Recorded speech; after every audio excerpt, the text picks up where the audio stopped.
Muito bem. Então, é uma alegria poder estar aqui com vocês hoje.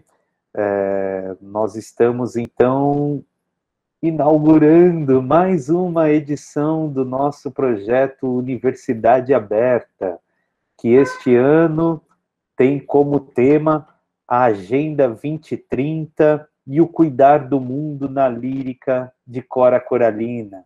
Então, é um projeto Universidade Aberta, este que é um projeto que está na sua 13ª edição, é um projeto de extensão realizado a partir de um dos programas de extensão da nossa universidade, chamado ProEduc, que trabalha a relação de integração da universidade com a educação básica e a comunidade como um todo.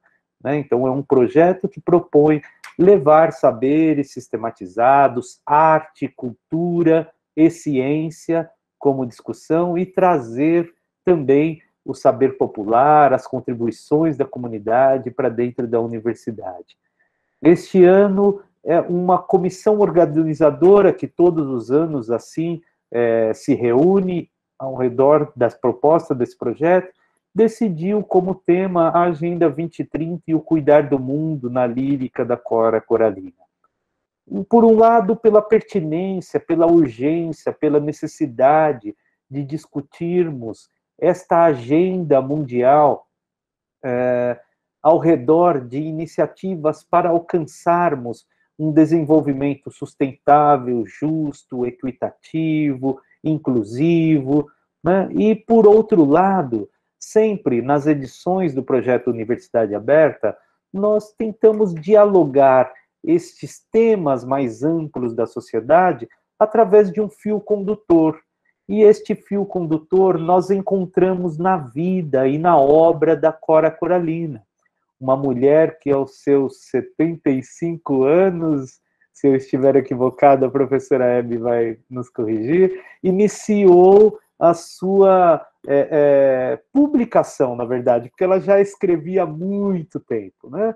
E a sua vida de exemplar, de guerreira, empreendedora, defensora das suas posições, que conseguia olhar para o mundo de uma forma sensível e buscar a contribuição de ler e compreender o seu meio e o seu entorno para poder dali contribuir. Como que nós podemos colocar a nossa vida para trazer contribuições para o mundo, né? Então, é uma pessoa que na sua vida e na sua obra traz muito deste elemento que queremos discutir.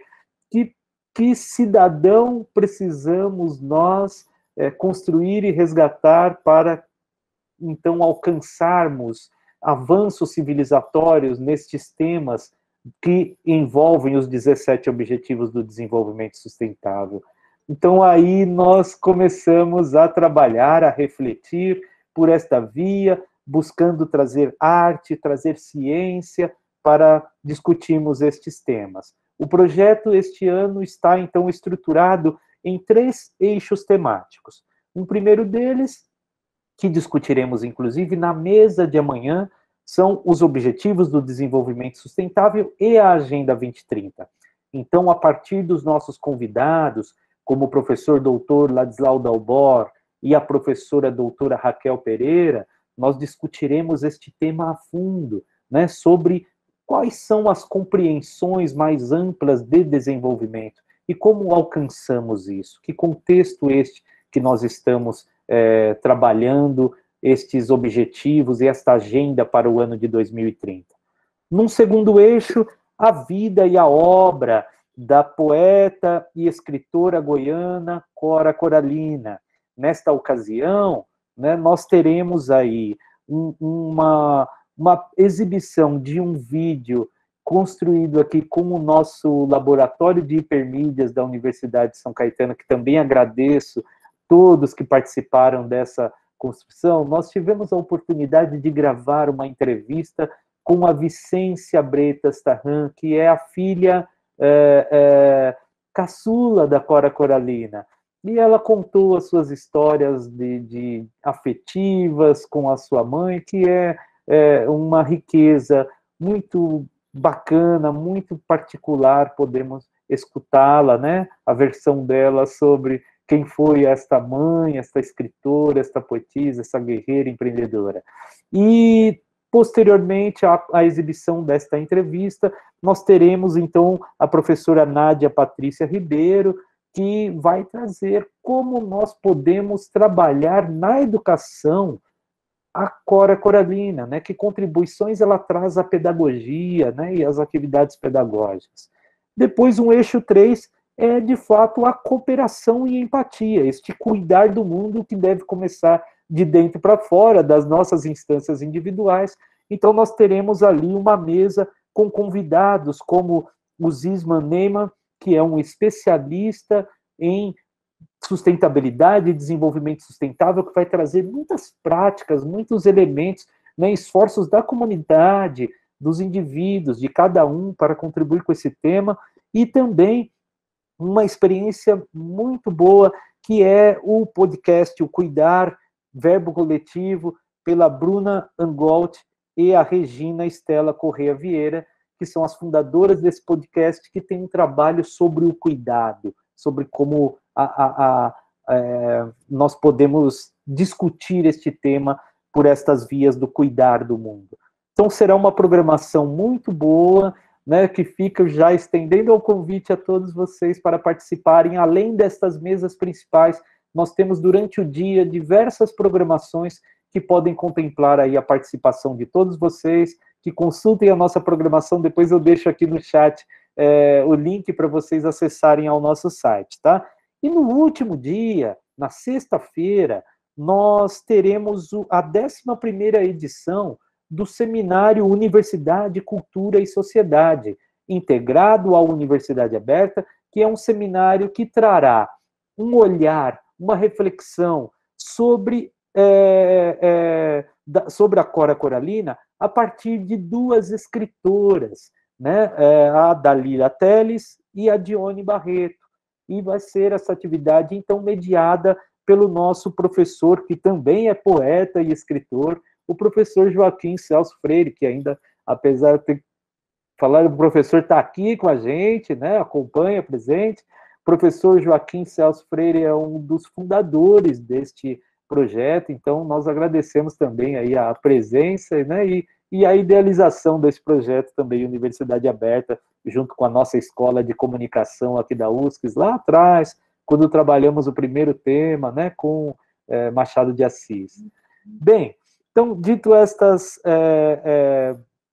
palavras iniciais de inauguração deste nosso evento, desta nossa 13ª edição, eu quero apresentar para vocês a nossa convidada do dia e agradecer mais uma vez aos nossos parceiros, o SESC e o Instituto DEA, com a participação agora da professora doutora Hebe Maria de Lima Siqueira, um agradecimento especial ao SESC, que promoveu essa conexão, né, que nos juntou neste momento tão bonito de dialogar sobre Cora Coralina. Né? Então, a professora Hebe, vou apresentá-la brevemente aqui para vocês. Ela possui graduação e licenciatura em português pela Universidade Federal de Goiás, e mestrado em Letras e Linguística pela Universidade Federal de Goiás, doutorado em Estudos Literários pela Faculdade de Letras da Universidade Federal de Goiás, atualmente é professora titular da Universidade Estadual de Goiás, pesquisadora associada da Reler, Cátedra Unesco de Leitura da PUC-Rio, integra a Rede Goiana de Pesquisa em Leitura e Ensino de Poesia, na FAPEG, e do Diretório de Pesquisa CNPq Leitura e Literatura. Tem experiência nas áreas de letras, com ênfase em literatura infanto-juvenil, atuando principalmente nos seguintes temas: literatura brasileira, infância, literatura infanto-juvenil, mediação de leitura, formação do leitor e práticas leitoras, alfabetização e letramento. Além disso, conversando aqui inicialmente com a professora, eu descobri que a professora é mineira, assim como a minha origem aqui, do professor Joaquim, e que vive em Goiás, que se identificou, né, a sua vida aí na cidade de Goiás, nessa cidade tão bacana que eu acho que todos nós aqui queremos conhecer. Coordena a Associação de Mulheres, Mulheres Coralinas, pesquisa Cora por mais de 20 anos, né? Então, nós temos a honra e o prazer de contar aqui com a sua presença e participação no nosso evento, professora Hebe. Muito obrigada. Te passo a palavra para um primeiro contato com o nosso público, mas creio que nós vamos exibir dois poemazinhos para abrilhantar aí e apresentar a nossa discussão, né? Dar o tom e o caminho da nossa conversa. Bom, tá sem o áudio, professor. É que eu tenho os cachorros do vizinho, então eu sempre fecho para eles não fazerem, não roubarem a cena, mas não tem jeito, né? São o momento da pandemia nos exige, né? Essas tolerâncias todas. Então eu agradeço a oportunidade de estar aqui nesta noite, não é? De 23 de agosto, 2 dias após o aniversário da nossa poetisa maior, não é? Cora Coralina, falando da cidade de Goiás, terra onde a poeta nasceu, não é? É uma grande alegria estar aqui participando desse evento, que eu considero extremamente importante nesse momento de desamor e falta de empatia pela qual passa o nosso país, né? Pensar em uma agenda 2030, tendo o tema do cuidado do mundo sob a ótica de uma mulher e poeta, para nos ensinar o que é saber viver, isso me parece ser uma coisa muito grande, né? Não é uma coisa pequena. Então, estar aqui nesse projeto de uma universidade aberta pressupõe que nós não estamos sós. Pelo que eu percebi aqui, estamos com quase 70 pessoas aqui nessa sala. Então, nós fazemos parte de uma comunidade que acredita que é possível habitar esse mundo poeticamente, não é? Que nós não vamos deixar que a barbárie nos roube a nossa condição de humanidade, não é? E para melhor, né, fazermos isso, do que a palavra poética, de uma professora de humanidades, que foi Cora Coralina. Então, agradeço de forma muito especial à Universidade Municipal de São Caetano do Sul, que eu imaginei que ia conhecer pessoalmente, quando o Carlos fez o convite, ainda foi antes da pandemia, mas infelizmente agora não foi possível, mas felizmente que a gente tem a tecnologia para nos aproximar. Então, obrigado também ao SESC, não é? São Caetano, que estão realizando esse evento, gente, um evento de 5 dias, né, de intensas atividades aí educativas, artísticas, culturais. Então, essa iniciativa, ela é mais do que necessária nesse momento, né? Ela é fundamental, porque essa é a forma que nós vamos, de dizer com todas as letras, né, que nós não aceitamos esse processo de coisificação que esse governo genocida quer nos impor, né, gente? Então, portanto, muito obrigada, professor Ricardo Almeida. Muito obrigada, Carlos Iramina. E agora, né, também não posso deixar de agradecer ao professor Joaquim Celso, que fui apresentado e soube agora, né, que ele é um dos idealizadores desse momento, desse movimento, né, cultural tão brilhante, viu? Então é isso, inicialmente, é agradecer, é muita gratidão mesmo por estar aqui nessa noite. Obrigado, professora, nós que agradecemos. Pessoal, então vou subir aqui para começarmos com arte, né? Então, 2 leituras poéticas de Cora, são bem curtinhas, mas que já dá um tom, dá um caminho para nós iniciarmos o nosso diálogo com a professora. Só um instantinho.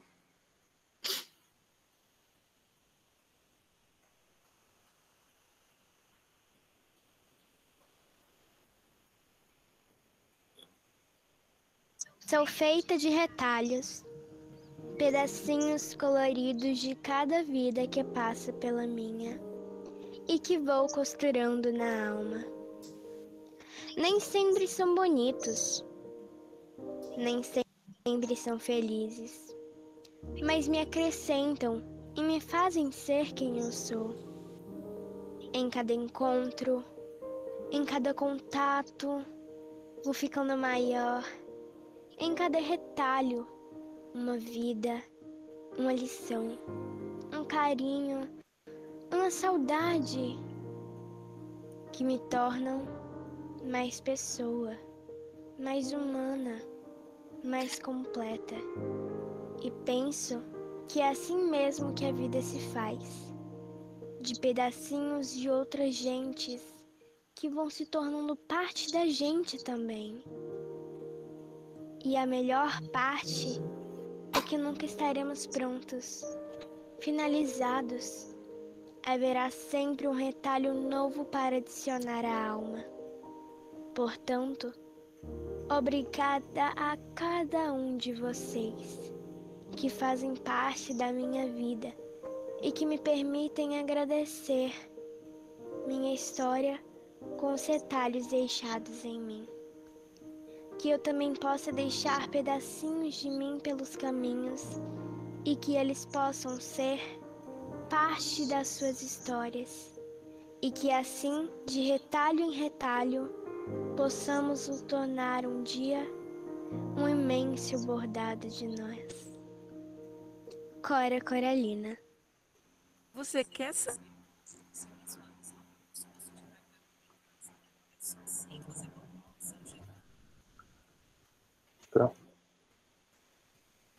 Bom, este é um dos nossos videozinhos. Temos mais, mas, professora, o que você prefere? Que já soltamos um outro aqui ou que podemos seguir e depois a gente para um pouquinho e vocês é que assiste mais sabem, um? Ricardo, fiquem à vontade, eu estou aqui para assistir também, porque Nossa, tão lindo, né? é uma partilha. Bom, vamos soltar mais um, então. Já é tão encantadora aí essa... Né, que lição. Só mais um aqui, então, e já seguimos com a professora. Eu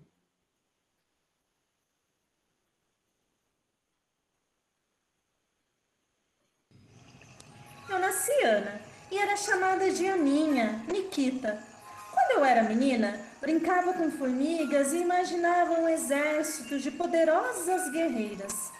Minha casa antiga era um castelo às margens do rio, chamado de Rio Vermelho, que abrigava pedras que eram um portal para outros reinos. Pela ponte só podiam chegar os amigos, já que de minha janela, se eu avistasse algum terrível forasteiro, fazia com que a ponte subisse e impedisse a entrada dele. Eu sempre gostei de ouvir, contar e de escrever histórias. Os lá de casa me davam bronca porque eu vivia no mundo da lua e caindo à toa, e por isso era chamada de moleirona, palavra do meu tempo. É o mesmo que lerda. Minhas irmãs lindas eram amadas e queridas, e eu me sentia triste, nervosa e feia. Ajudava nas tarefas de casa, a preparar doces e bolos, mas quase não podia comê-los. Eram feitos para as visitas ou para comer depois, e nisso acabavam embolorando. Criança, no meu tempo de criança, não valia nada. Havia o castigo do colar de cacos quebrados. Se uma criança quebrasse um objeto de porcelana, deveria usar o colar no pescoço por muitas semanas. O castigo só acabou com a morte da menina jesuína. Aos 14 anos, eu publicava contos no jornal da cidade e precisei de um pseudônimo, que é um nome falso, para ser usado no lugar do nome de nascimento. E assim, me tornei Cora Coralina. Cora de coração, porque sempre fui muito emotiva, e Coralina de vermelho, em homenagem ao meu amigo, o Rio Vermelho.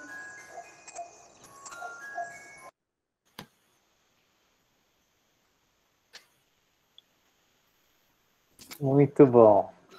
Então, professora, agora contigo, e nós vamos então seguir. Ok.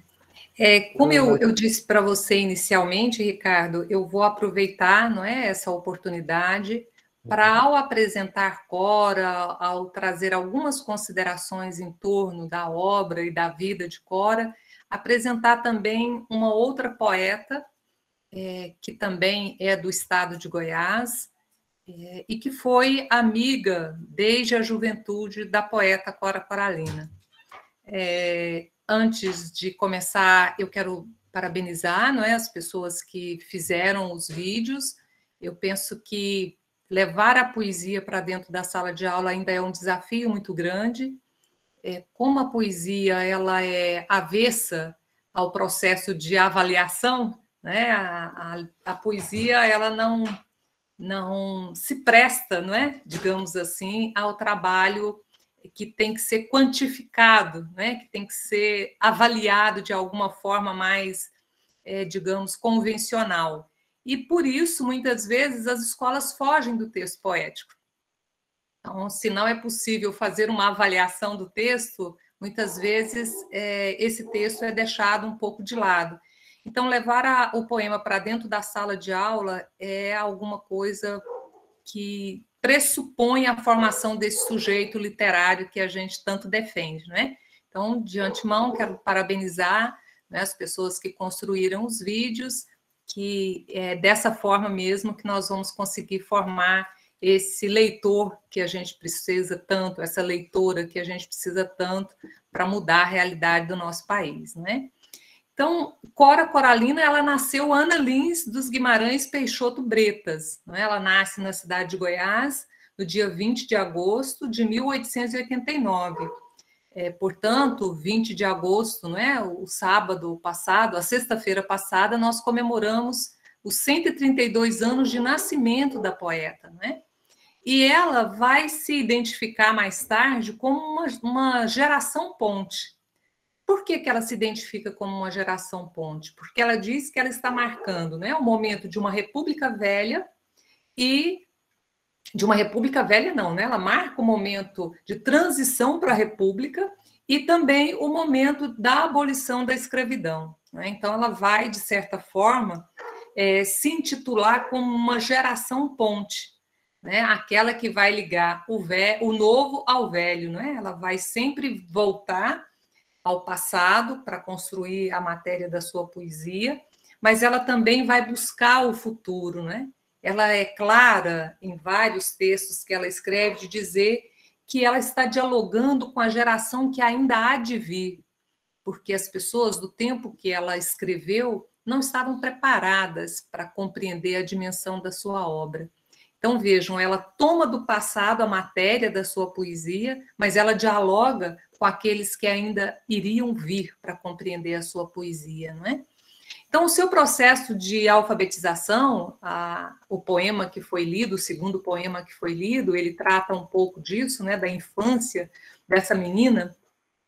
Uma menina que nasceu um pouco decepcionando a família, não é? Porque a mãe de Cora, a dona Jacinta, já tinha duas outras filhas, e quando Cora nasce, ela esperava que fosse um menino homem, não é? Que pudesse dar aí a continuação à família, né? A linhagem da família. Mas, no entanto, nasce Cora. E mais do que uma menina adoecida, que era filha de um velho pai que agoniava, não é? O pai de Cora, o desembargador Francisco, ele já era um ancião quando ele se casa com a dona Jacinta, a mãe de Cora. Então, quando Cora nasce, 2 meses depois, o pai falece. Então, a família dizia que ela não vingaria, né? Que ela era uma criança que nasceu já predestinada para a morte, com as frontinelas abertas, enfim, foi uma criança que deu muito trabalho à casa. Isso está muito claro nos seus poemas, que ela falam exatamente sobre a infância, não é? E após esse crescimento, não é, meio contrariando, não é, os preceitos da vida, ela vai, então, se matricular na escola da mestra Silvina. Né? Na escola da mestra Silvina, que era uma escola multisseriada, né? Com uma senhora que já havia alfabetizado pelo menos 2 gerações antes de Cora. Daí vocês podem imaginar, não é, a didática que não tinha a mestra Silvina. Vocês vão ver no poema Menina Mal Amada, por exemplo, como ela retrata o uso da palmatória pela mestra, não é? E isso não impede de que ela reconheça os méritos da mestra, que ela, que sempre se sentou no banco das atrasadas, conseguiu a luz do conhecimento através da paciência da mestra Silvina. Então, depois desses 2 anos de escola multisseriada, Cora, digamos que consegue dominar a tecnologia da leitura, mas ela vai se formar de verdade com a leitura que ela faz, não é, do acervo que a mãe, Dona Jacinta, era uma mulher que gostava muito de leitura também, e ela era assinante de um gabinete literário que existia na cidade de Goiás, e ainda existe até hoje. Então, a mãe era assinante desse gabinete, e elas, quando o pai morre, quando o desembargador Francisco morre, a família é obrigada a se mudar para a fazenda do avô materno, porque a mãe não tinha condição de sustentar as filhas, não é, na cidade.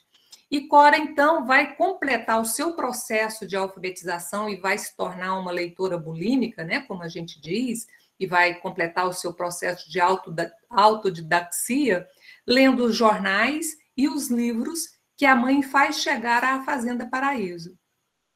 E o que também vai completar o seu universo, não é, depois, no futuro, de uma contadora de histórias, não é, de uma rapisoda, se a gente quiser pegar o termo mais antigo, não é, para esses que contavam as histórias dos grandes feitos. Então, Cora vai se tornar essa mulher que conta a história dos grandes feitos da cidade de Goiás, mas sob a ótica dos mais humildes. Esse processo ela vai também completá-lo através da literatura oral, que ela vai ouvir da sua avó, da sua bisavó e da sua mãe de leite, a mãe Didi, que era uma antiga escrava, que é, na verdade, quem cria a menina Aninha. Porque a mãe, logo que o pai falece, ela entra num luto fechado e não quer cuidar da menina. E depois, quando eles voltam para a cidade, a mãe se contrai um 3º casamento. Então, a Aninha fica relegada, de fato, a essa mãe de leite, não é? Quem a cria é essa mãe de leite. E é ouvindo as histórias da mãe de leite e da bisavó, e depois lendo os livros que a mãe pede do gabinete literário, que Cora vai se tornar, de fato, uma mulher que tem a sua vida transformada a partir da leitura. Eu costumo usar muito o exemplo de Cora quando a gente está falando de uma atividade de construção de um leitor, de uma leitora literária. Como essa condição de se tornar uma leitora literária vai dar a ela a condição de depois se transformar numa escritora, não é? Então, esse percurso de nascimento de Cora, ele vai impactar diretamente naquilo que é a matéria de poesia de Cora. Né? Nós vamos falar logo mais em como esse veio memorialístico ele está presente em todo o conjunto da sua obra. Né? E aí, quando Cora volta da Fazenda Paraíso, ela fica lá de 11 aos 14 anos.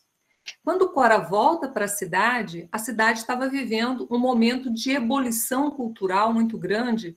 Nós tínhamos, para vocês terem uma ideia, na cidade de Goiás, distante de qualquer centro, não é? De grande circulação cultural, que era Rio, São Paulo, Bahia, Minas. Então, Goiás estava isolado do mundo, de fato, não é? No coração do Brasil. Da cidade de Goiás, nessa época, nós tínhamos 3 salas de cinema, para vocês terem uma ideia da efervescência cultural que se vivia na cidade de Goiás nesse momento, que era a capital do estado. Então, quando Cora retorna da fazenda, a cidade está vivendo esse movimento de ebulição, inclusive com orquestras que animavam, cada uma dessas salas de cinema tinha sua própria orquestra. E ela conhece, então, uma jovenzinha também chamada Leodegária Brasília de Jesus. E é essa jovenzinha, uma mulher negra, filha de um deputado, que também era dada à escrita e à leitura. E ela, então, pertencia a um clube literário goiano. E ela convida Cora para entrar para esse clube literário goiano. Porque, como em toda a sociedade, a família de Cora, como estava em declínio financeiro, ela não tinha visibilidade na cidade. Mas A Leodegária, sim, porque ela era filha de um deputado, embora fosse uma mulher preta, filha de um homem preto, mas era um homem deputado. Então, Leodegária convida Cora a participar desse clube literário goiano. E aí as duas começam uma amizade que vai fazer todo sentido, tanto na vida de Cora como na vida de Leodegária. Então, como eu disse, Leodegária é filha, né, de pais mestre-escola. Diferentemente de Cora, né, Leodegária aprendeu a ler com a própria mãe em casa. Eles tinham a escola dentro da sua própria casa. E quando ela vem para a cidade de Goiás, porque Leodegária não nasce em Goiás, ela nasce no mesmo mês e no mesmo ano que Cora. Cora nasce em 20 de agosto e Leodegária nasce em 8 de agosto. Só que Leodegária mora numa cidade vizinha de Goiás, mas quando o pai é eleito deputado, ele se transfere aqui para a capital. E aí ele matricula a filha em um colégio dominicano que tinha aqui de freiras francesas. Então, Leodegária teve uma formação, digamos assim, uma formação esmerada. Né? Ela tinha um pai que era professor, ela tinha uma mãe que era professora, e ela estuda, então, nesse colégio particular. E Cora só teve 2 anos de escola primária. Isso vai fazer a diferença, por exemplo, em como as duas se tornam escritoras conhecidas, não é? Nós sabemos que Cora só vai publicar os seus primeiros textos aos 14 anos, mas são textos que ela publica em periódicos, né, em jornais locais, em jornais de Pirinópolis, que era uma outra cidade vizinha que também tinha uma vida cultural efervescente. Para vocês terem uma ideia da diferença entre Leodegária e Cora, Leodegária começa a escrever os seus primeiros textos na forma, não é, da poesia, e uma poesia romântica, como era toda a produção aqui daquela época, do início do século passado, né, do início do século XX. Mas Cora, os seus primeiros escritos não são poéticos, não são poesia.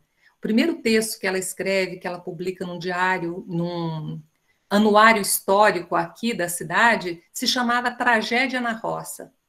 Olhem bem, é um conto, não é, que ela teria escrito entre os 13 e 14 anos. E ela vai mostrar já nesse momento a sua vocação para as questões sociais, porque essa narrativa ela trata de uma tragédia, né, de um casal de sertanejos, né, que conta o drama vivido por esse casal que é abandonado à própria sorte. Né, esse drama humano que põe em pauta, para vocês terem uma ideia, as questões agrárias, no momento em que o estado de Goiás estava dominado pelos coronéis. Então, imagina, enquanto Leodegária publicava, não é, poemas nos jornais, não é, porque ela, sim, não é, filha de uma pessoa da alta sociedade, Cora estava vinculada, não é, na sua experiência com o próprio campo, que ela estava acabando de chegar, ela vai escrever um conto chamado Tragédia na Roça. E é muito curioso, porque quando ela começa a publicar esses primeiros contozinhos dela aqui, né, no histórico, nesse periódico que a gente tinha aqui, ou mesmo nos pequenos jornais, a própria família vai dizer que não era ela que escrevia, e sim o primo Luiz do Couto. O primo Luiz do Couto, sim, era um jovem, né, já aspirante a fazer o curso de Direito, e então eles acusavam de o Luiz do Couto escrever os contos e dar para a Cora assinar e publicar. Né? Então, essa discriminação foi, assim, brutal na vida de Cora desde o seu primeiro momento. Não é? Parece que ela veio ao mundo para poder exatamente quebrar ideias equivocadas que se tinha em relação ao gênero feminino, né, às mulheres, e também ideias equivocadas sobre o que era a matéria de poesia. Né? A Leodegária ela era admirada e apreciada pela sociedade porque escrevia poemas românticos, né, tal qual os seus contemporâneos faziam. E Cora ousou desde as suas primeiras escritas. Né? Então, vários motivos além da discriminação e da falta de incentivo da família, fez com que Cora só publicasse o seu primeiro livro em 1965. Aí a poeta estava com 75 anos de fato, né? Enquanto Leodegária publicou com 16 anos. Ela publica o seu primeiro livro, Coroa de Lírios, com 16 anos, em 1906. Então, olha a diferença, não é, entre uma e outra, não é? É importante a gente chamar a atenção para o fato de que são duas mulheres marcando um pioneirismo na cidade de Goiás, né? No coração do Brasil, longe, como eu já ressaltei, né, dos grandes centros históricos. As coisas chegavam em Goiás em carros de boi, gente, era a única forma de transporte que tinha naquele momento, né? Então, olha o pioneirismo dessas duas mulheres, e esse pioneirismo vai além. As duas dirigem um jornal chamado A Rosa, em 1907, e ficam nesse jornal e fazem saraus literários, né? O jornal, ele se chamava A Rosa, era publicado em páginas cor-de-rosa, e as mulheres que participavam dos eventos promovidos pelo jornal iam a esses eventos, as tertúlias, os saraus, vestidas de cor-de-rosa. E pasmem, não é? Falava-se muito mais francês do que português nesses saraus, para vocês terem a ideia da sofisticação nesse momento, né, que se vivia aqui a cidade de Goiás, distante de outros centros, né, de cultura do país, né? Então, a crítica que recebe a poesia de Cora nesse momento é uma crítica cáustica, né? Eles começam a perceber que ela está ousando fugir daquilo que poderia ser, talvez, não é possível. Tudo bem, ela quer escrever, então que escreva poesia romântica.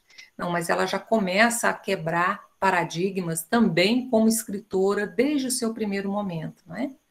E aí, o que acontece com Cora? A cidade de Goiás fica pequena para ela, não é? De fato, quando ela começa a ganhar, não é, a sua, digamos, maturidade intelectual, ela própria é capaz de chamar a atenção de um companheiro, não é, que vê nela, então, uma mulher além do seu tempo. É nesse momento que ela encontra o seu companheiro, Cantídio, não é, que é o pai da dona Vicência, que o Carlos, não sei se foi o Carlos, foi o professor Ricardo, né, que falou que foi entrevistada. Então, ela encontra o seu companheiro, que é o Cantídio, ele que veio para Goiás, advogado, mas veio para assumir uma posição aqui na cidade de intendente da polícia. Então, ele se encanta por ela em um desses saraus, percebe que ela é uma mulher que estava à frente do seu tempo, e os dois começam um relacionamento amoroso, que a família, a princípio, fica feliz, porque já se considerava que Cora, digamos, já estava ficando para tia, não é? Porque ela já estava com 19 anos e ainda não tinha arrumado um casamento. E perto das outras irmãs que eram consideradas lindas, Cora era considerada a rejeitada da família. Mas essa lua de mel, digamos assim, essa relação dura muito pouco, porque a família descobre que o senhor Cantídio já vinha de um primeiro casamento em São Paulo. E aí eles proíbem a relação amorosa dos dois. Que a essa altura, né, como era comum naquela época, a Cora seria mandada para a fazenda, para algum lugar, para se afastar desse companheiro, né? E também porque, de certa forma, ela já tinha quebrado outros tabus que a sociedade impunha às mulheres daquela época. Então, a família achou por bem que ela deveria ser isolada. Só que antes que isso aconteça, ela resolve assumir para si as rédeas do seu destino. Acho que em um dos poemas que vocês vão ver falado, né, vocalizado pelas vozes coralinas, a Laura diz esse poema, né, que é um poema que ela faz para o Rio Vermelho, que é um rio que atravessa a nossa cidade, e a casa de Cora está às margens desse rio. E aí ela diz que Rio Vermelho, meu rio, rio que atravessei um dia, altas horas, mortas horas, em busca do meu destino. Então é isso que ela faz. Ela foge da cidade de Goiás com esse companheiro, não é? E os dois vão para a cidade de São Paulo.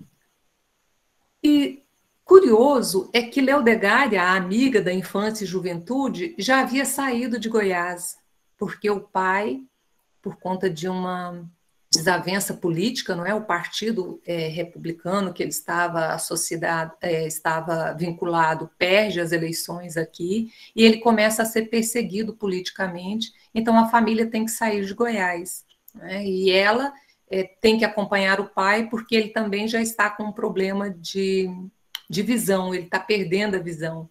Então Leodegária sai primeiro que Cora. Leodegária sai em 1909 e Cora sai de Goiás em 1911.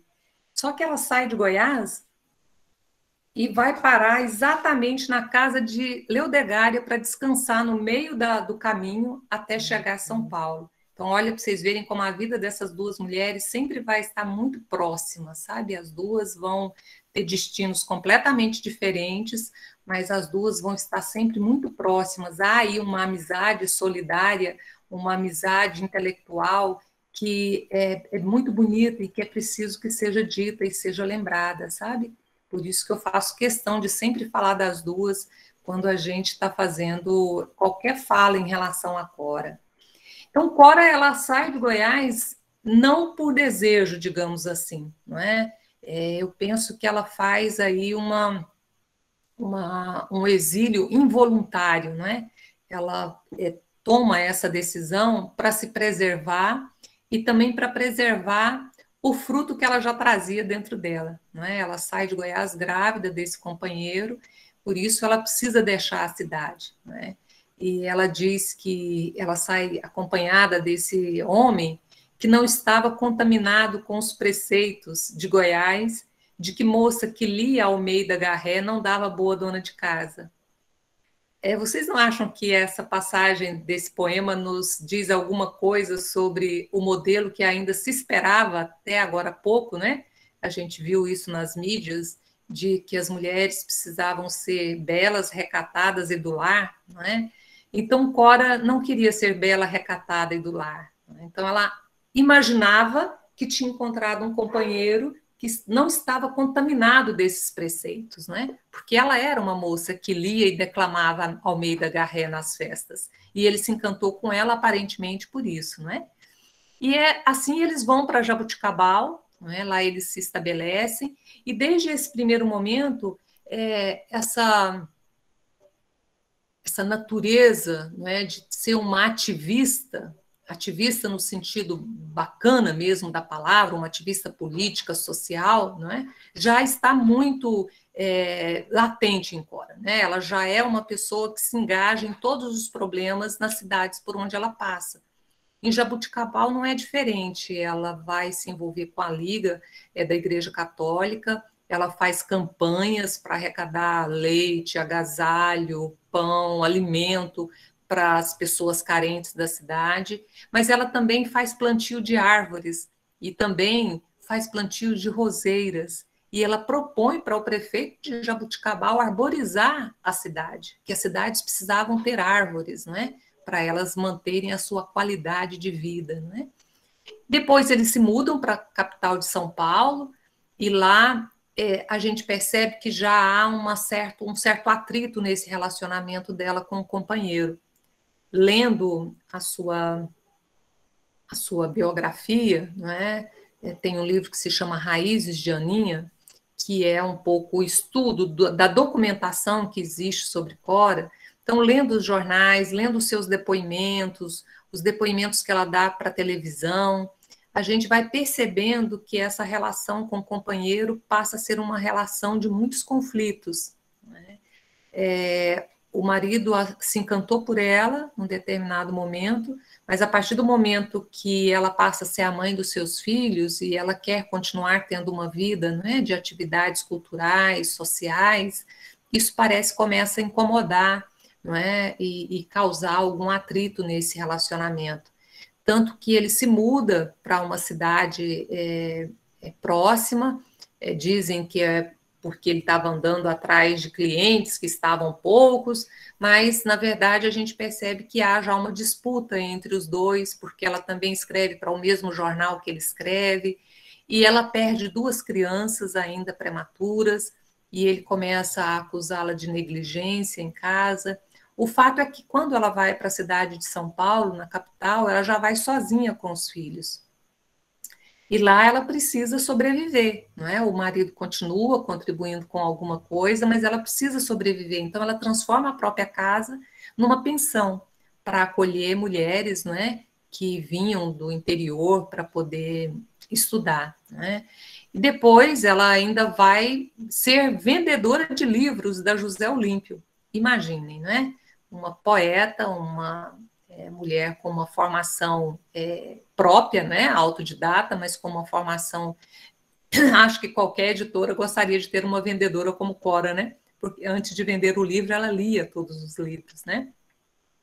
Mas o fato é que ela acaba se casando com esse companheiro, depois de 15 anos que os dois já estão unidos, não é? Ele fica viúvo da primeira mulher e ela se casa com ele em 1925. Depois de 15 anos que eles já estavam juntos, sabe? E com a morte do marido, ela deixa a cidade de São Paulo e acaba indo para o interior de São Paulo, para a cidade de Andradina. Ela já tinha casado os 2 primeiros filhos mais velhos e estava com ela só a Vicência, que era a caçula.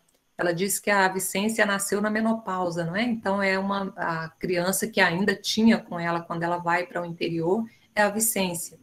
E ela compra, então, um pequeno pedaço de terra em Andradina, e lá ela começa, nesse pequeno pedaço de terra, a cultivar algodão e milho. E, ao mesmo tempo, ela tem na cidade uma casa de vender tecido, a Casa Borboleta. E propõe nessa cidade, para vocês terem uma ideia da dimensão, não é? Da mulher empreendedora, e empreendedora que eu digo aqui no bom sentido, porque essa palavra hoje também já ganhou uma outra proporção que a gente às vezes fica com receio, mas ela era empreendedora nesse sentido, né? De buscar sempre empreender um movimento que não era só dela, mas que ela queria que fosse um movimento coletivo. Então, ela propõe a criação de uma junta comercial, para vocês terem uma ideia, né? Mas, enfim, depois de 45 anos fora de Goiás, ela é nomeada como testamenteira da Casa Velha da Ponte, que já estava com apenas um cunhado morando nessa casa. Isso, já tinha morrido a mãe, já tinha morrido, eu acho que a irmã mais velha, e ela, então, é nomeada como testamenteira e resolve, então, voltar para a cidade de Goiás, né? E ela vem para Goiás, então, em 1954. A capital tinha já ido para Goiânia, a capital de Goiás, sai da cidade de Goiás e vai para a cidade de Goiânia na década de 30, e vai se consolidar essa transferência na década de 40. Então, quando ela chega em 54, a cidade está mergulhada num ostracismo, porque saíram aqui da cidade todas as representações públicas, né, que a cidade tinha, acompanha a capital. E aí ela vai ser, então, uma visionária, porque ela vai mostrar para a cidade que a capital ter saído daqui foi uma coisa boa para a cidade, porque assim ela vai poder se preservar como um patrimônio histórico. E esse patrimônio histórico só vai ser reconhecido em 2001, para vocês terem uma ideia. Hoje a cidade de Goiás é patrimônio mundial da humanidade, né? Mas Cora, lá em 54, quando ela chega, ela já começa a fazer pesquisas sobre a importância da cidade no cenário, não é, nacional, e começa a ser, então, uma defensora desse patrimônio. Vocês verem a dimensão da inteligência de Cora, não é? E só depois de 10 anos que ela retorna e começa a fazer essas pesquisas, é que ela vai publicar, então, o seu primeiro livro.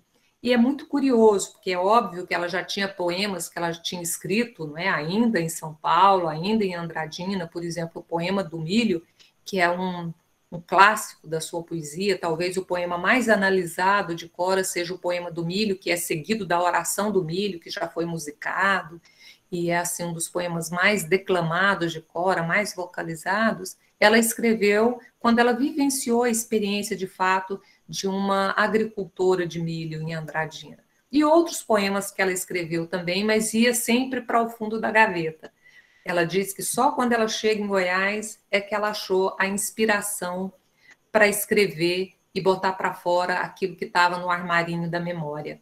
Carlos, eu não sei, eu quando começo a falar não paro, então eu queria que você fosse mediando aí para a gente fazer intervalos, talvez para as pessoas fazerem alguma pergunta, para a gente situar o que é de maior curiosidade, o que mais interessa, para a gente voltar e falar um pouco da obra, não é? Da dimensão da obra na literatura brasileira, como é que a gente situa Cora hoje dentro do cenário das letras no Brasil.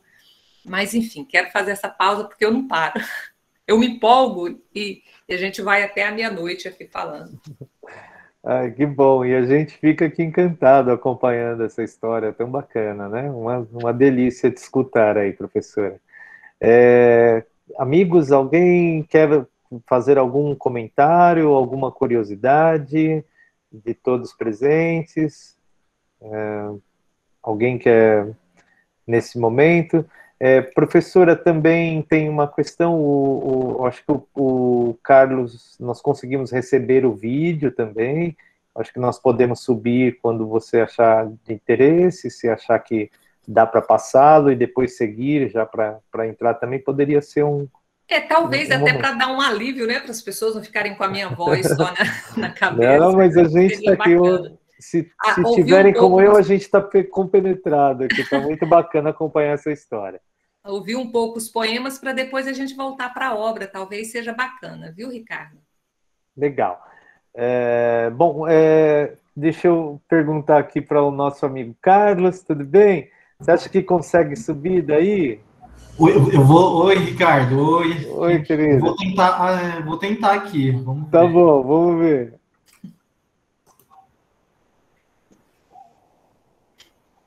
Olha lá, a Vânia comenta aqui que está ótimo. Eu também estou gostando muito. A gente entra, né?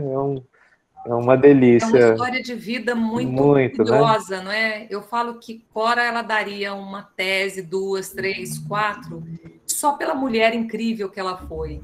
Mas ela não foi só uma mulher incrível, ela foi uma poeta extraordinária, né? Exato.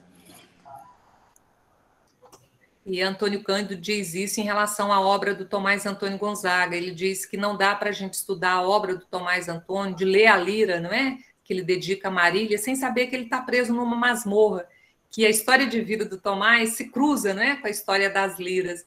Eu acho que Cora também é um pouco isso, né? Falar da poesia de Cora sem falar da sua vida, parece que não bate. Então vamos lá ver se o vídeo passa.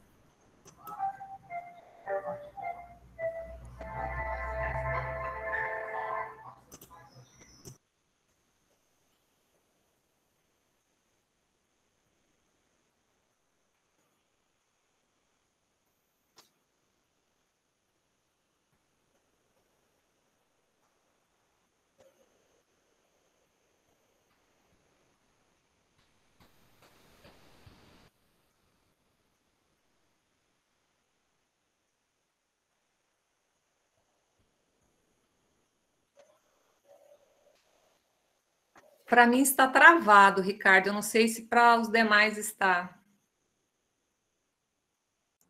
O áudio, né? Eu acho que o áudio não está saindo. O áudio não está saindo, Carlos.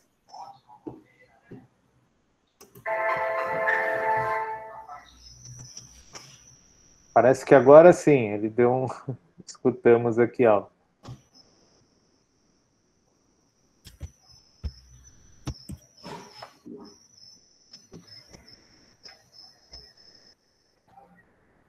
Goiás querida, pérola mimosa desses sertões soberbos do Brasil, terra que amo, que minha alma adora. Ao ver-te longe, tão distante agora, quero-te mais ainda, minha terra gentil. E vivo a recordar as joias ricas que te enfeitam o colo primoroso. A Serra Azul, os rios, as palmeiras, de cujas frondes vires, faceiras, saúde o pôr do sol, o sabiá queixoso. Ah, como é belo nas manhãs rosadas, cheias de luz, de aromas, de harmonias, correr teus vales aromatizados, ver deslizar teus ninhos sossegados aos beijos perfumosos das auras fugidas. Em noites consteladas, quando a flauta e os bandolins desatam pelo espaço, essas notas refeitas de pesares, ao valor ideal de teus luares, como é grato sonhar em teu morro regaço. Como é doce a sombra dessas matas, onde tecem rolinhas ninhos frouxos. Acalentar um sonho estremecido, ouvir do arroio um marulhar sentido, a luz aveludada desses teus poentes rostos. Terra garbosa e linda, que saudade dessas montanhas verdes, cismáticas, que meu olhar dorido idolatrava, onde com tanto afeto repousava, em tardes fumarentas ou nas manhãs estivas. Ó pátria minha estremecida e bela, não mais verei o teu azul risonho. Mas onde quer que me conduza o fado, jamais te esquecerei, berço adorado, de minha dor primeira, do meu primeiro sonho. Aqui, onde exilo-me a desventura, e a mocidade minha saturada de amargores falece tristemente, vivo a sonhar contigo, eternamente. Ó terra de minha alma, ó pátria idolatrada, Goiás, Beldegária de Jesus. Não me perguntes, não, este segredo, que me perfuma e me ilumina a vida. Essa história tão simples, tão querida, não posso divulgá-la, tenho medo. Receio que o conheçam, que bem cedo ou despedacem na alma dolorida. Deixe as histórias assim desconhecidas, deixe morrer comigo este segredo. Profundo, imenso, nobre e imaculado, quero trazê-lo sempre assim velado. Ao mundo vil que temo por demais. Por Deus, não me pergunte mais, Senhora, porque este nome que minha alma adora, o meu segredo eu não direi jamais. Meu segredo, Beldegária de Jesus.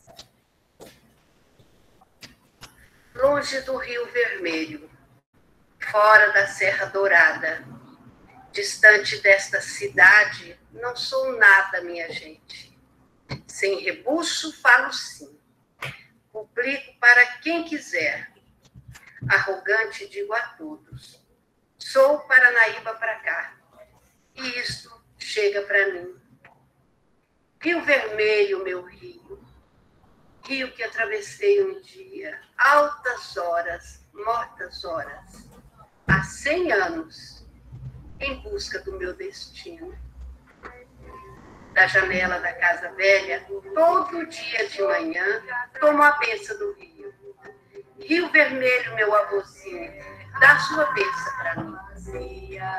Emudece, eu ar por entre as galharias, lindos véus, estranho desce. É quando solitário tento pelas ruas de minha cidade secar dos olhos dessa lágrima e no peito essa saudade. Vive dentro de mim uma cabocla velha de mal olhado, acoparada ao pé do torralho, olhando para o fogo, bem esquebrante, rodo feitiço, algum orixá, macumba, terreiro, pogã, pai de santo. Vive dentro de mim a lavadeira do Rio Vermelho, seu cheiro gostoso de água e sabão, rotilha de pano, trouxa de roupa, pedras de anil, sua coroa verde de São Caetano. Vive dentro de mim a mulher cozinheira, pimenta e cebola, quitute bem feito, panela de barro, taipa de lenha, cozinha antiga, toda pretinha, bem cacheada de picumã, pedra pontuda, com buco de coco, pisando alho e sal. Vive dentro de mim a mulher do povo, bem proletária, bem linguaruda, desabusada, sem preconceito, de casca grossa, de chinelinha e bilharada. Vive dentro de mim a mulher roceira, enxerto da terra, meio casmurra, trabalhadeira, madrugadeira, analfabeta, de pé no chão, bem parideira, bem criadeira, seus 12 filhos, seus 20 netos. Vive dentro de mim a mulher da vida, minha irmã, tão desprezada, tão murmurada, vestindo alegre seu triste falo. Todas as vidas dentro de mim, na minha vida, a vida mera das opressoras. Todas as vidas, fora Coralina. Goiás, minha cidade. Eu sou aquela amorosa de duas ruas estreitas, curtas, indecisas, entrando, saindo uma das outras. Eu sou aquela menina feia da Ponte da Lapa. Eu sou Aninha. Eu sou aquela mulher que ficou velha, esquecida nos teus larguinhos e nos teus becos tristes. Contando histórias, fazendo adivinhação, cantando o teu passado e cantando o teu futuro. Eu vivo nas tuas igrejas, e sobrados, e telhados, e paredes. Eu sou aquele teu velho muro, verde de avencas, onde se debruça um antigo jasmineiro, cheiroso, na ruinha pobre e suja. Eu sou essas casas encostadas, cochichando uma com as outras. Eu sou a amada dessas árvores, sem nome e sem valia, sem flores e sem frutos, de que gostam a gente cansada e os pássaros vadios. Eu sou o caule dessas trepadeiras sem classe, nascidas na frincha das pedras bravias, renitentes, indomáveis, cortadas, maltratadas, pisadas e renascendo. Eu sou a dureza desses muros, revestidos, enflorados, lascados, a machado, banhados, lacerados, queimados pelo fogo, pastados, calcinados e renascentes.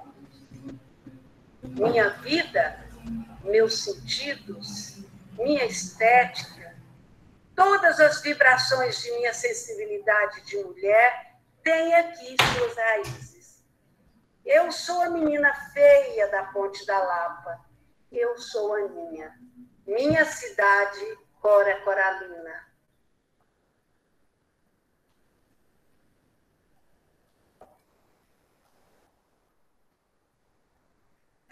Sombra da mata, sobre as águas quietas, onde as iaras vêm dançar à noite.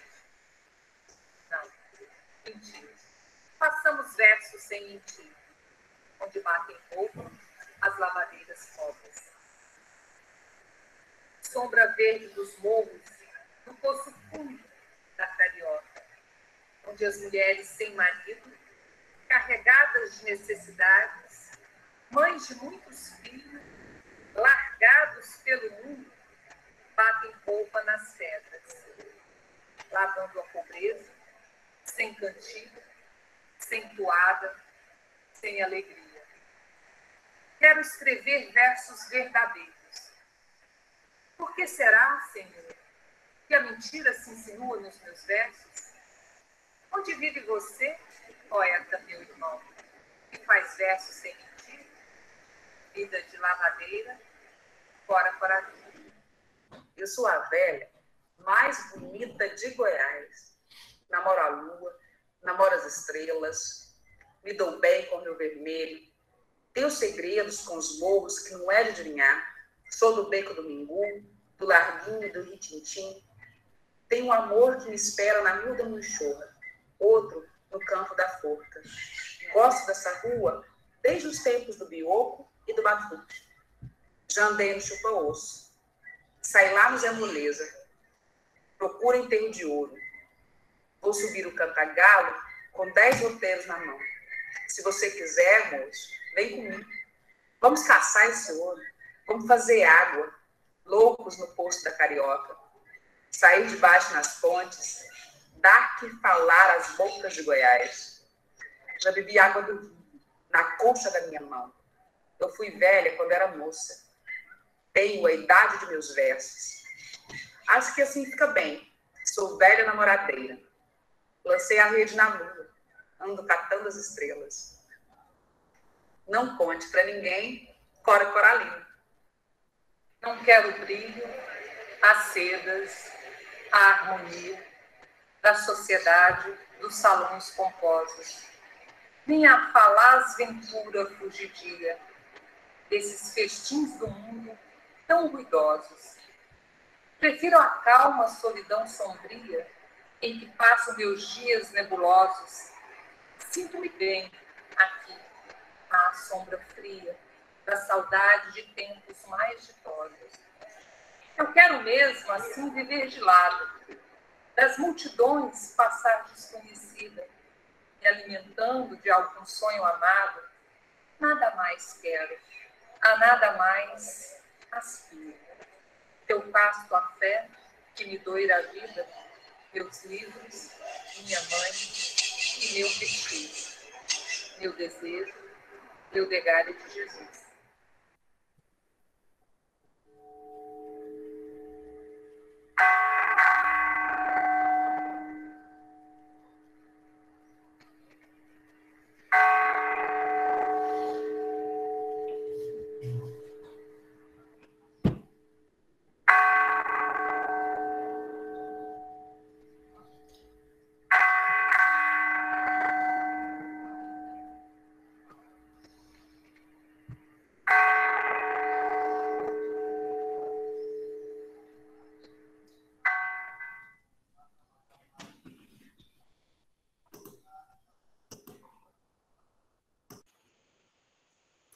Muito ruim o vídeo, porque fica travado a imagem, não é? Não dá a fluidez que a poesia precisa, mas temos que saber lidar com o que é possível nesse momento, não é? Mas já fica o convite para todos vocês, todes e todas, virem pessoalmente participar conosco de uma tertúlia, né, caminhando pelas ruas de Goiás, porque é aquilo ali mesmo que vocês viram, né? Uma cidade extremamente pacata, uma cidade acolhedora, que guarda aí a história do ciclo do ouro, e é um museu vivo para vocês virem conhecer. Esse grupo de mulheres, ele é formado, tirando a minha pessoa, né?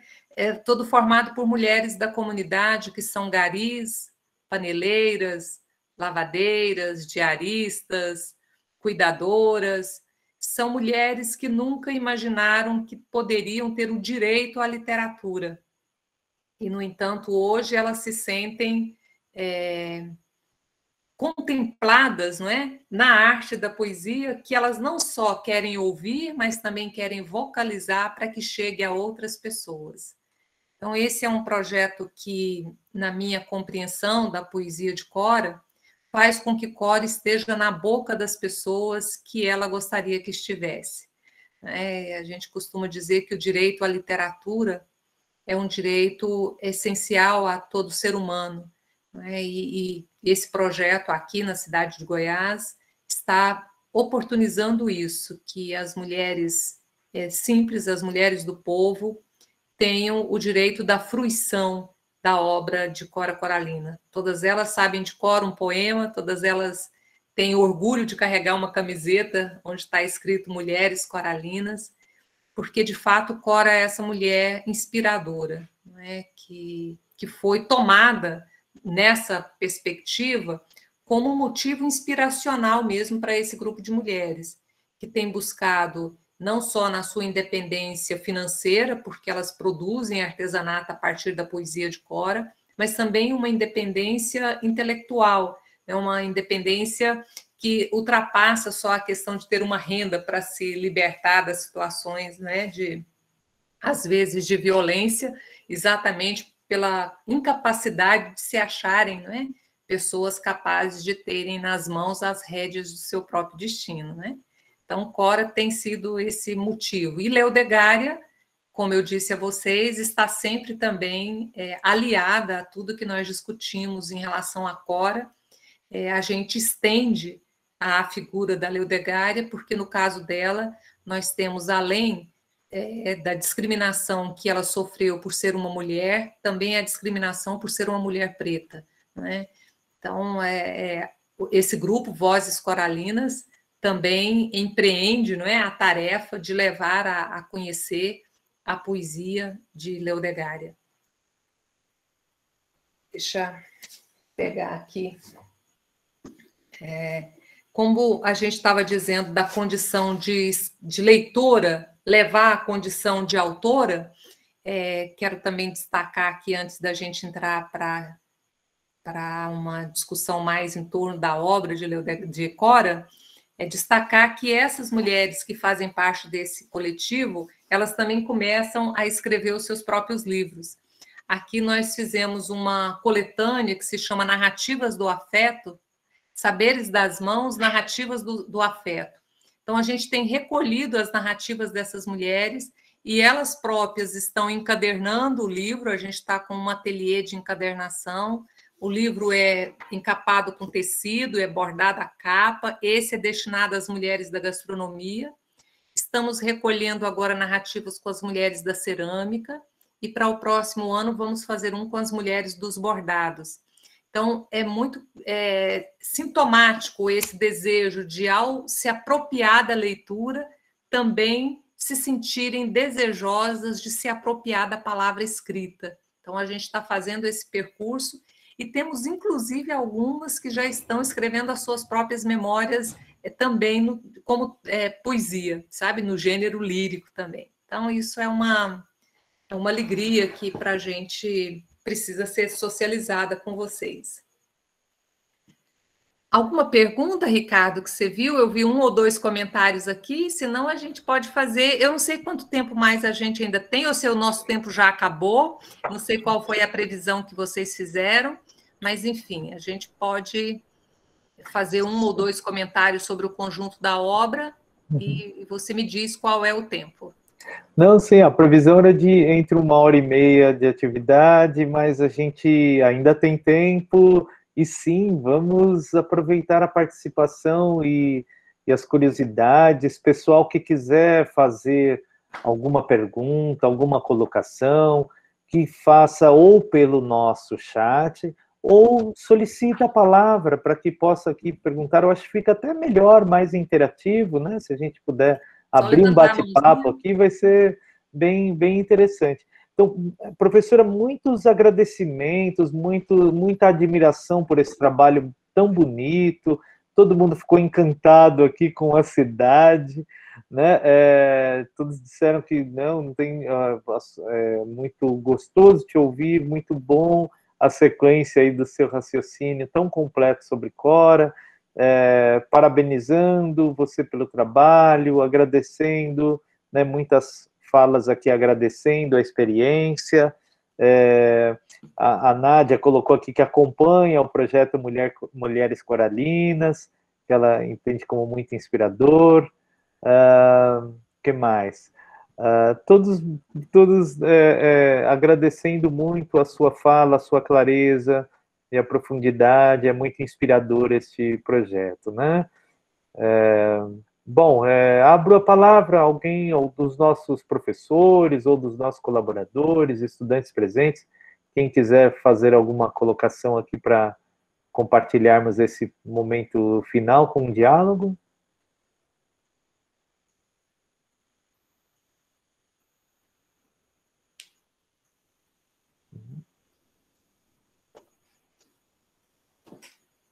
Acho que a gente vai recebendo, né, professora, tantas informações, então a gente fica num deleite.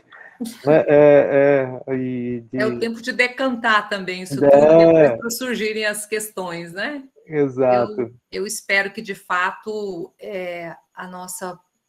nosso estímulo é de que Cora seja cada vez mais objeto de estudo dentro das universidades, porque eu acho que ela faz essa conexão, né, entre o conhecimento e o trabalho, entre o conhecimento e a vida que pulsa fora da universidade, né? Por isso, essa ideia de uma universidade aberta, ela é muito rica, e a gente precisa aproveitar muito isso, né? que todo esse arcabouço de conhecimento que a gente acumula, né, ele deve servir única e exclusivamente para a gente se tornar um pouco mais humilde, né, um pouco mais simples, um pouco mais professor de humanidade, de fato, né, como foi Cora. Né? Apareceu uma última perguntazinha aí que eu não consegui ler e ela apagou. Ó, tem duas aqui, ó. Uma primeira, há uma influência de Cora e Leodegária na literatura contemporânea goiana? E outra pergunta, cadê? Não, a outra também elogiando a ti, né? Professora Hebe, muito obrigado pela sua explanação. Eu gostaria de saber como acessar as publicações sobre as narrativas das mulheres de Goiás. Essa é uma pergunta do Pedro. E depois, na sequência, o nosso professor Joaquim levantou a mão aqui, quer fazer uma pergunta também.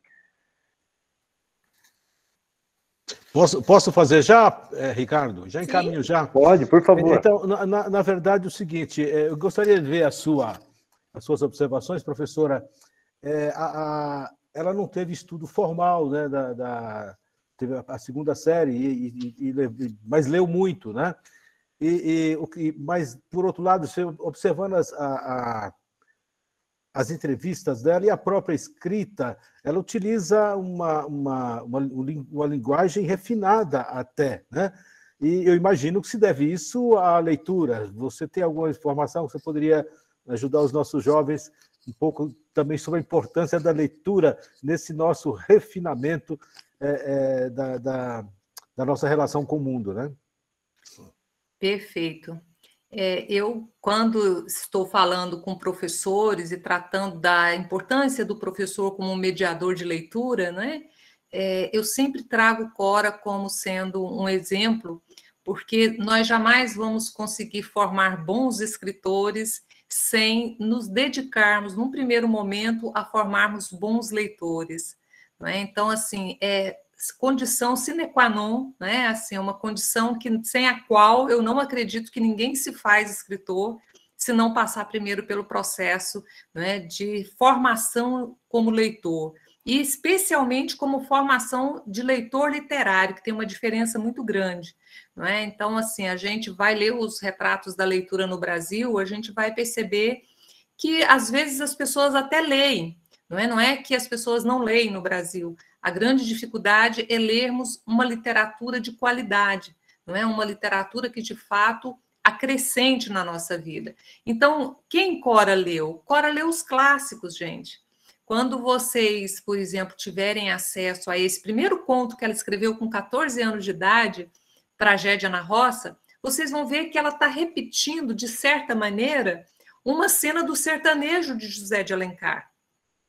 Só que José de Alencar, o casal se safa, né, do incêndio, porque era um casal, a gente estava vivendo com José de Alencar o romantismo, então é óbvio que o peão da fazenda vai salvar a virgenzinha, não é, do incêndio. Mas a cena é quase que a mesma, só que com o caráter, não é, do realismo que Cora coloca e do drama que Cora coloca, trazendo essa narrativa para um casal de sertanejos idosos. Então, é de uma beleza sem tamanho o texto dela, mas a gente consegue perceber nitidamente ali que Cora foi leitora de José de Alencar. E ela leu, de fato, todos os clássicos, né? Porque o gabinete literário aqui da cidade de Goiás, quando eu disse para vocês que as mulheres iam para os saraus e para as tertúlias, não é? E lá se falava em francês, porque os livros chegavam no original aqui, não é? Zola, muitos, você tem lá os originais em francês. Então, era comum que essas mulheres lessem todo o conjunto, quer dizer, era comum em termos, não é? Era comum que elas lessem como deleite. Agora, Cora lê como formação. A diferença do que ela faz com o processo de formação pela leitura é esse, que ela se permite transformar pelo texto que ela lê, para ela se inscrever, não é, como um texto também na história. Isso é fundamental. Não é que ela não faz uma leitura simplesmente pelo deleite ou pelo escapismo, não é? se a gente pega Madame Bovary, não é só uma leitura para fugir de uma realidade. Ela se torna uma leitora bulímica, não é uma leitora que, se ela não, ela passa a se alimentar da leitura para que ela possa compreender a dimensão do mundo onde ela está inserida, para interferir nesse mundo, né? Então, ela não queria apenas repetir as histórias que ela leu, mas ela queria dar a visão dela sobre as histórias que ela estava escrevendo a partir de uma escrita. Eu acho que a expressão, professor Joaquim, que mais se adapta à Cora é uma expressão cunhada pela Conceição Evaristo, que é a da escrevivência, né? Então, elas escrevem aquilo que elas vivenciam, né? Então, isso faz uma diferença muito grande, porque ela é capaz de recolher o material do que ela lê, mas aquilo a atravessa, né? E ela é capaz de criar um outro texto a partir do seu lugar, do lugar que ela ocupa no mundo e do seu tempo histórico, né? Então, Leodegária, de certa forma, ela fica presa a um passado romântico, mas também porque há ali um fator de um amor irrealizado. Também Leodegária, a diferença é que Leodegária tinha um pai que ela cultuava, né? E um pai que ela se tornou os olhos do pai, ela se torna muro de arrimo da família. E Cora perde o pai logo nos primeiros meses de vida, então ela era livre para poder, de certa forma, construir a sua própria trajetória. Ela não teve uma presença paterna forte que a subjugasse, de certa forma, não é? As normas dos bons costumes da época, né? Então, ela ousou quebrar isso tudo porque ela tinha também, não é, uma certa ausência aí de uma figura masculina tão forte que seria a presença do pai, né?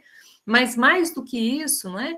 Ela vai filtrar toda essa experiência de vida que ela acumula ao longo dos anos. Para vocês verem, uma mulher a publicar um livro aos 75 anos, ela já era uma mulher experimentada, experienciada, né? Quando ela volta para Goiás, ela já fez, segundo ela cumpriu com todo o seu papel maternal. Portanto, agora ela estava voltada única e exclusivamente para a arte de escrever. Então, ela trabalhou, ela criou esses filhos, ela, né, casou, todos os filhos casaram-se, e ela volta sozinha para a velha casa deserta, né? Ela diz que, vestida de cabelos brancos, voltei sozinha à velha casa deserta, né?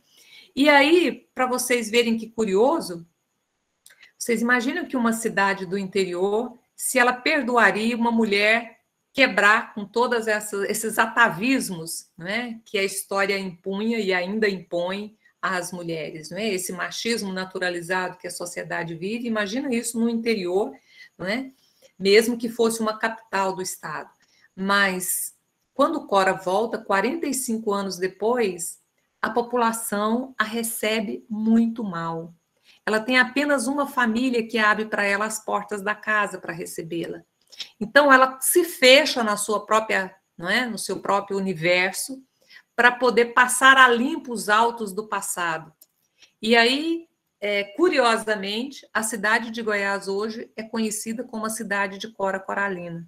Então, quando a Mara Júlia, que leu o poema Não Conte para Ninguém, e ela diz, vem comigo, moço, vamos dar o que falar às bocas de Goiás, é exatamente isso que ela fez na juventude, e aí ela paga um alto preço por isso, né? Ela tem que fugir da cidade para viver essa aventura que ela escolheu para ela, mas também na volta ela paga um alto preço, porque a cidade ainda se ressente da forma como ela deixa a cidade. Só que ela vai dar o retorno para isso tudo através da literatura, né? Ela vai escrever um monumento que a vida dela, não é contada a partir da ótica da arte. Então, a dimensão simbólica que essa obra toma deixa de ser só de uma senhorazinha do interior do país, né? Mas ela toma a ótica da universalidade, que é um ser humano ousando, não é, dizer que quem manda em mim sou eu, né? E da minha vida trato eu. Então, isso, mesmo quando ela volta não é? Ainda em 50, na década de 50, era um escândalo o fato dela ter saído. E ainda hoje você encontra em um lado ou outro, às vezes há ainda um certo resquício dessa discriminação que Cora viveu. E depois ela vai viver uma segunda, uma forma também de discriminação muito dura, que é o fato dela escrever na velhice. Então, as pessoas começam a confundir e a dizer que a poesia dela está sendo valorizada porque ela é uma velhinha. Então, há uma espécie de comiseração, né, por essa velhinha. E nós temos, inclusive, um crítico renomado, que foi o primeiro a fazer um estudo crítico da poesia goiana. Ele vai dizer que Cora é um mito, né? Que, na verdade, a poesia dela não resistiria a uma leitura acadêmica. Isso ele diz lá na década de 80, né? Cora ainda estava viva. Ganhando prêmios, inclusive. Ela morre em 85, ela ganha prêmios, o título de doutora honoris causa, ela ganha o troféu Juca Pato, que nenhuma mulher ainda havia ganhado, e ela concorre nada mais, nada menos com Gerardo Melo Mourão. Então, assim, ela tem vindo o reconhecimento da obra dela e esse crítico ainda insistindo em dizer que ela era um mito. Então, essa é uma segunda forma de discriminação que ela vive. Né? Primeiro, porque era mulher e queria escrever, agora porque é uma mulher velha e as pessoas acham que os velhos deveriam estar só em casa cuidando dos seus reumatismos, né? Então, ela dá uma resposta a essa sociedade toda, que hoje a cidade é reconhecida nacionalmente como a cidade de Cora Coralina. Não é? Ela é o maior capital cultural que essa cidade tem hoje. Não é? E, por isso, esse movimento de mulheres hoje diz que, né, eles querem tirar exatamente a Cora da prisão domiciliar, que ela não pode ficar dentro do museu, que ela tem que estar por toda nos morros mesmo, não é? Buscando o ouro que está enterrado, sendo namoradeira, jogando rede na lua. Enfim, essa é a Cora que às vezes as pessoas têm dificuldade de enxergar, porque eles olham só a Cora com 85 anos, com 90 anos, ela morre com 93 anos, né? E as pessoas esquecem que essa mulher é de uma vivacidade, que ela tem no veio da sua poesia também um erotismo extremamente refinado. Então, é uma mulher de múltiplas faces, né?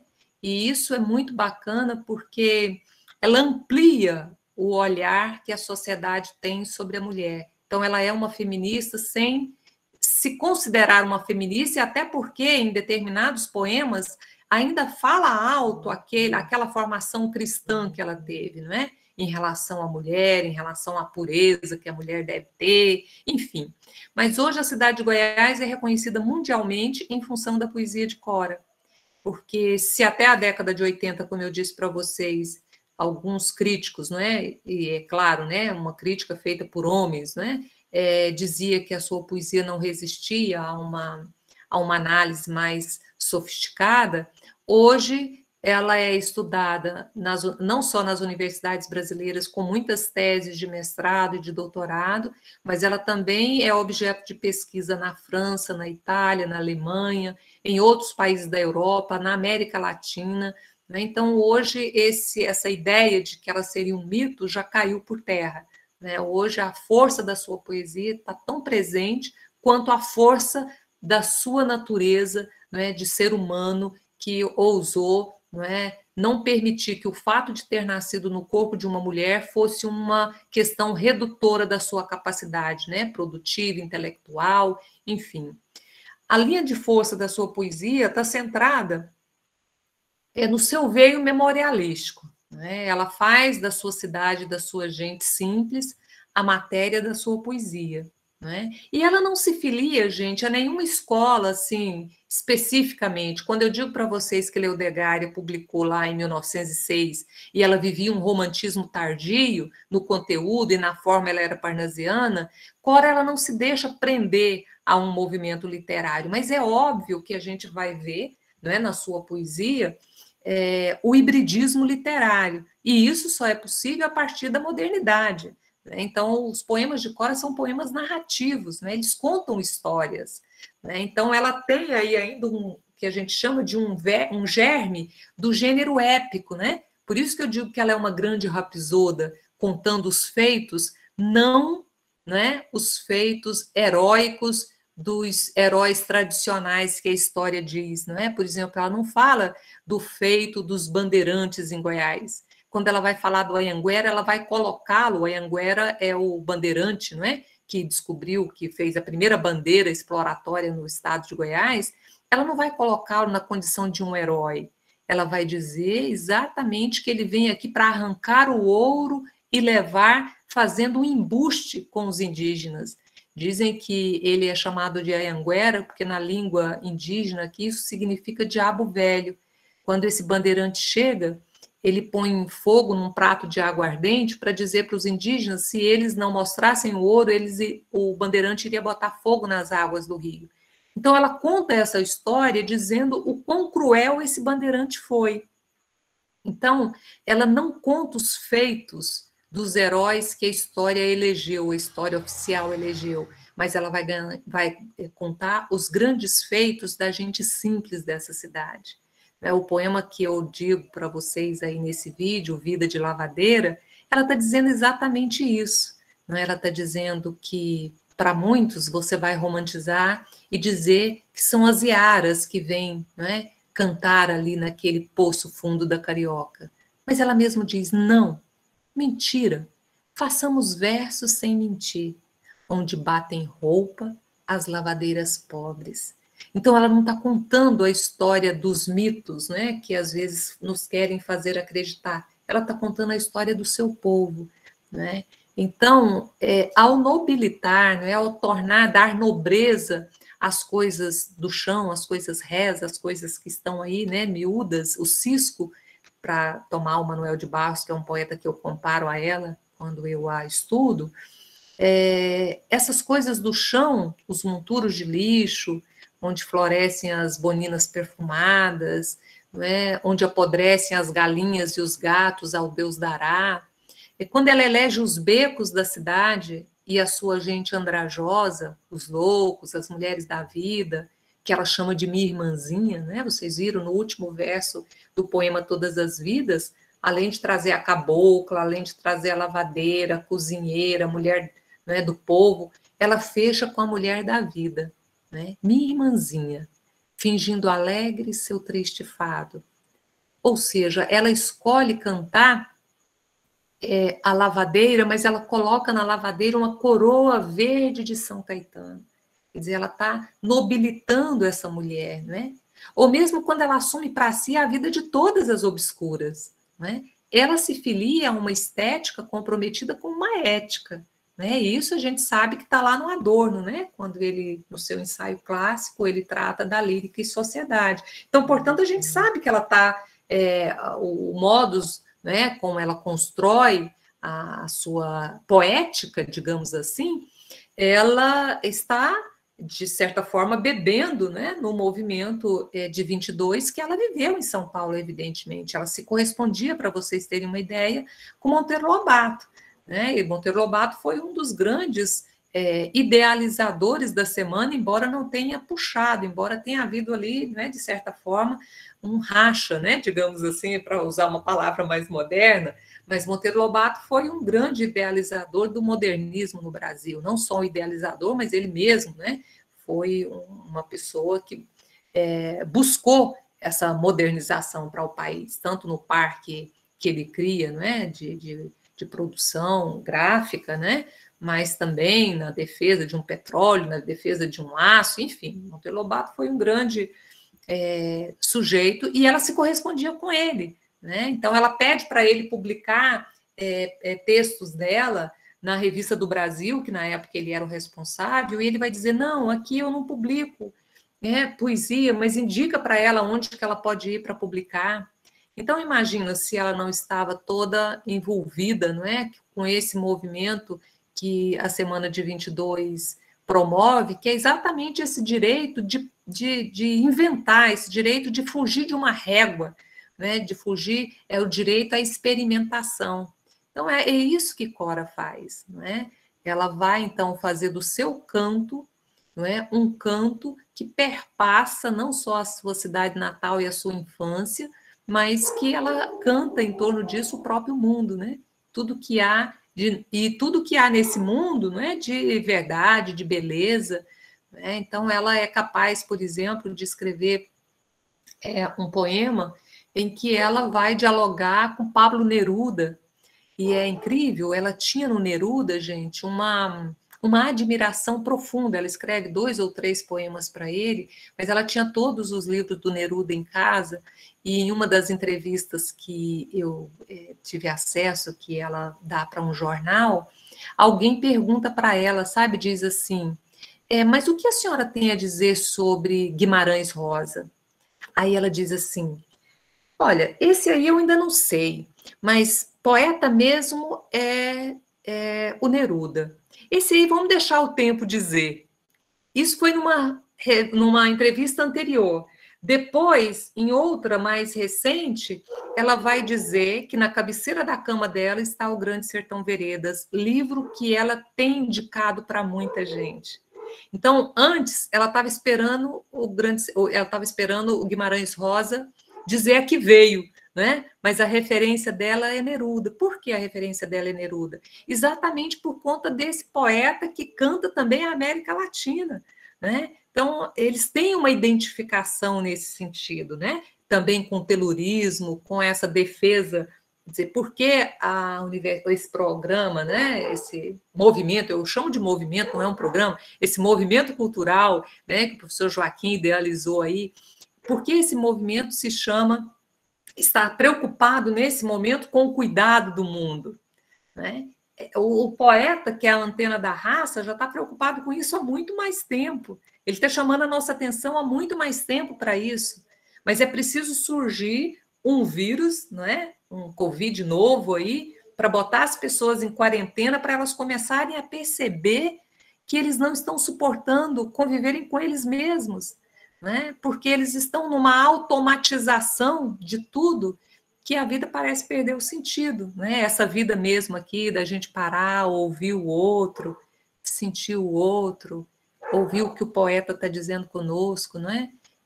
Nos colocarmos na condição de aprendizes o tempo todo. As pessoas mal leem a orelha de um livro e já se sentem expert, não é?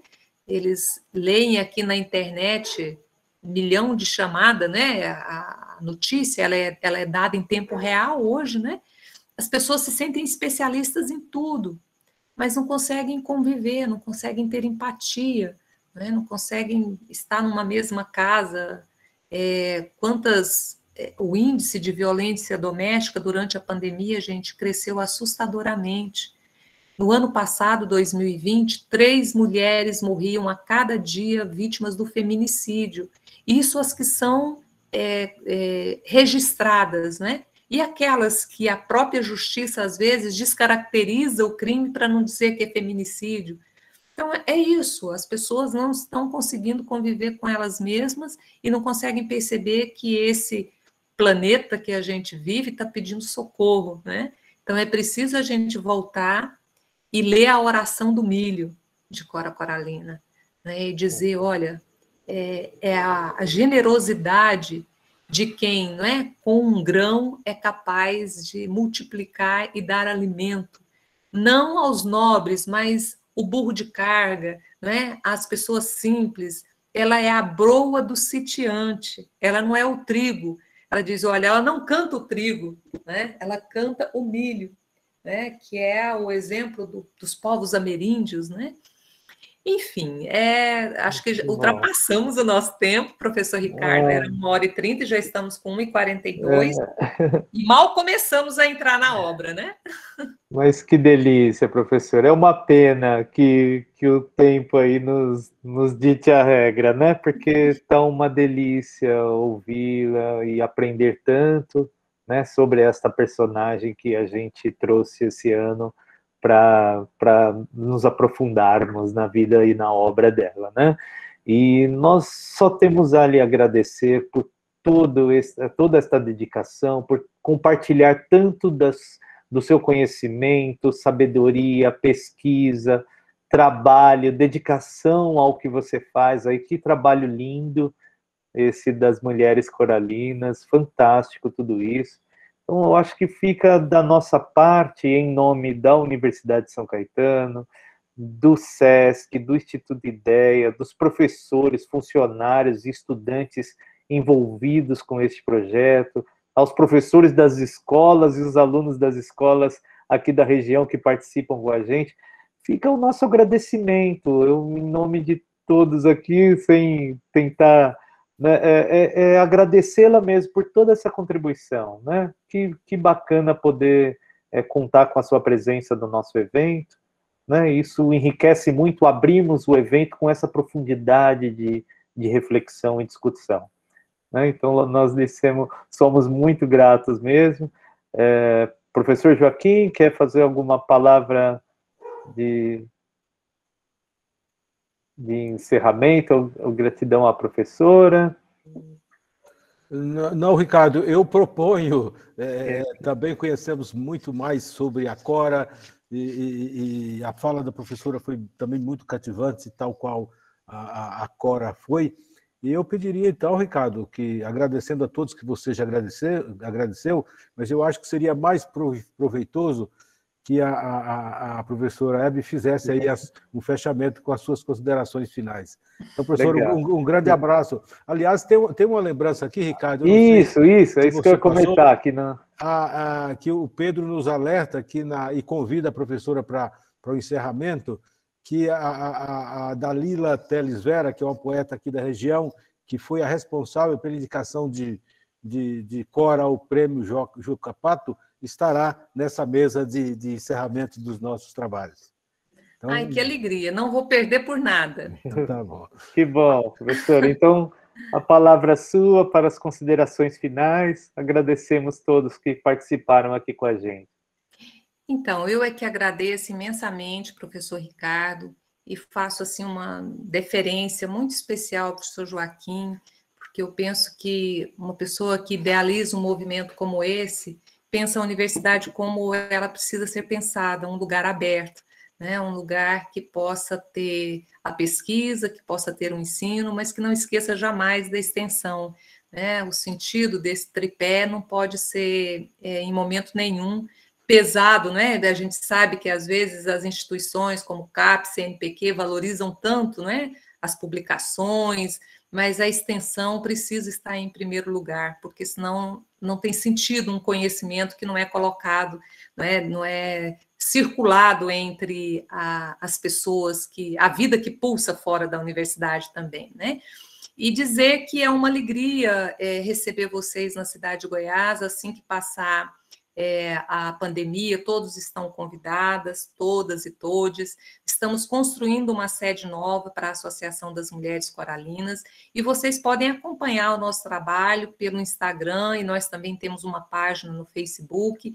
Eu gostaria muito de que vocês pudessem nos acompanhar e socializar isso que nós vivemos aqui, exatamente de levar Cora aonde ela precisa chegar, que é em todos os cantos, onde as pessoas ainda não esqueceram o que é ser gente, né? Onde as pessoas, ou se alguém esqueceu, para lembrá-los, né? Para dizê-los que a poesia é uma forma que nós precisamos conquistar, no sentido de ser a forma de habitar o mundo poeticamente, né? Então, acho que a gente precisa muito de momentos como esse.